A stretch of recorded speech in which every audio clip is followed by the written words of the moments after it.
The missile is aimed to blow you out of the frame.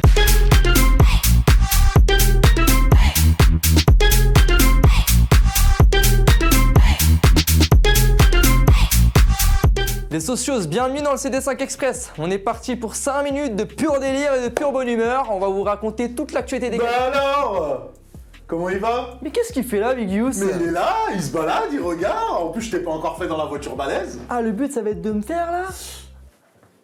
Faut se tenir prêt, on sait jamais avec la voiture balèze. Tu connais Big Youss? Mais non, mais continue, t'inquiète. Ah, je peux lancer là. lance, on est là. Bon, on commence.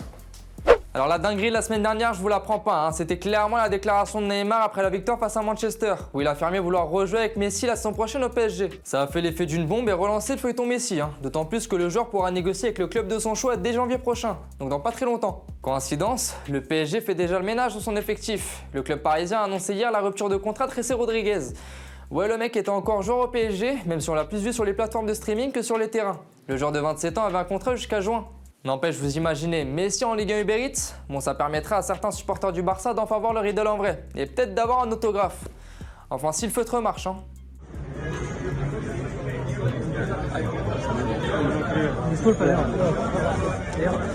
Ah, cette vidéo, elle fait tellement mal au cœur, on ressent la souffrance du mec. En parlant de Messi, la semaine dernière, le musée Grévin espagnol a dévoilé une nouvelle statue de cire à l'effigie du joueur argentin. Alors les statues de joueurs de foot, il y a deux écoles. Soit c'est très réussi, soit c'est catastrophique. Comme celle à l'effigie de CR7. Hein. Alors Messi, il a déjà une statue de cire à Paris, et on va pas se mentir, elle est horrible. Donc on croise les doigts, on espère que la version espagnole sera réussie. Hein. C'est Oblak ça en fait, le gardien de l'Atlético, non? Ah d'accord, ok. Ousmane Dembélé était en pleine forme en ce moment. Il enchaînait les matchs, il retrouvait petit à petit son niveau. Il avait même récupéré le brassard de capitaine la dernière fois. Oui, le brassard est à l'envers. Mauvaise nouvelle, Dembélé s'est blessé aux ischios. Le Barça l'a annoncé hier. Bon, on connaît pas encore la durée de son absence, mais ça commence à faire un peu beaucoup là. Hein. D'ailleurs, les socios, je vous mets au défi dans les commentaires de me donner le nombre de matchs ratés par Ousmane. Alors, petit indice, il a raté 512 jours. La frayeur du week-end, c'était ce vendredi. Le compte Footballogue avait tweeté dans la nuit que Cristiano Ronaldo avait subi un grave accident de la route. Alors pas de panique, CR7 va très bien, c'était bien évidemment une fake news. Le compte Twitter a publié plus tard qu'il avait subi un piratage. Le joueur portugais était bien présent ce samedi lors du derby face au Torino. D'ailleurs avant le match, il a pu célébrer ses 750 buts en carrière.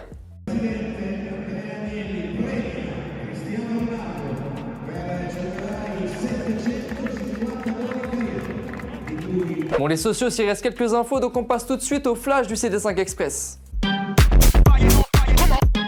Ce samedi face à Montpellier, le PSG s'est imposé 3-1 et Kylian Mbappé a marqué son 100e but, 3 ans après son arrivée. Bonjour à tous, c'est Kylian, voilà, très fier d'avoir marqué le 100e but aujourd'hui. Un grand merci à tout le monde, aux supporters, à toutes les personnes qui suivent le club, mes coéquipiers, la famille et toutes les personnes qui travaillent au club. C'est un grand jour, je suis très fier de faire partie de ce club fermé et d'appartenir à l'histoire de ce grand club.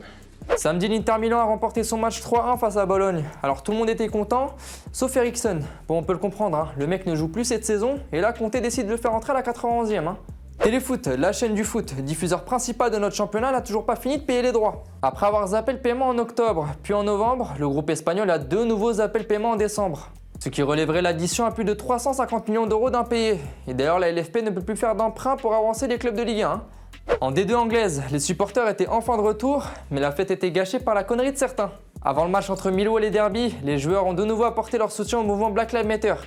Et là, les supporters se sont mis à hurler et siffler.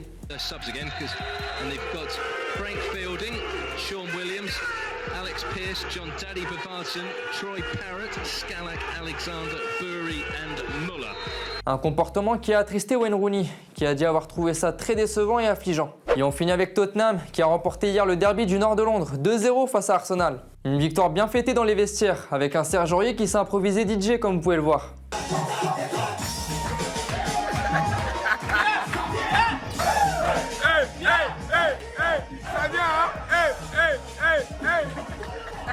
Merci à tous d'avoir regardé ce 7e numéro du CD5 Express. J'espère qu'il vous aura plu. On se retrouve la semaine prochaine, mais en attendant, c'est comme d'habitude. Vous n'oubliez pas de liker et de commenter la vidéo. Et de vous abonner à la chaîne du Club des 5. On approche des 100K bientôt. À la semaine prochaine. Ciao.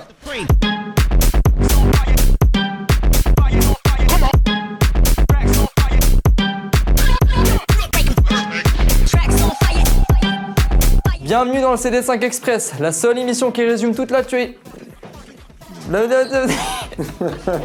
Ça fait 7 fois que je fais cette émission, mais j'ai toujours pas l'intro, hein, c'est incroyable.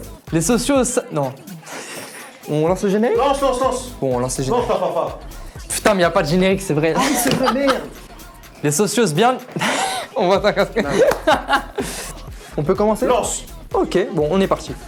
Bisous là, papa. C'est pas excellent.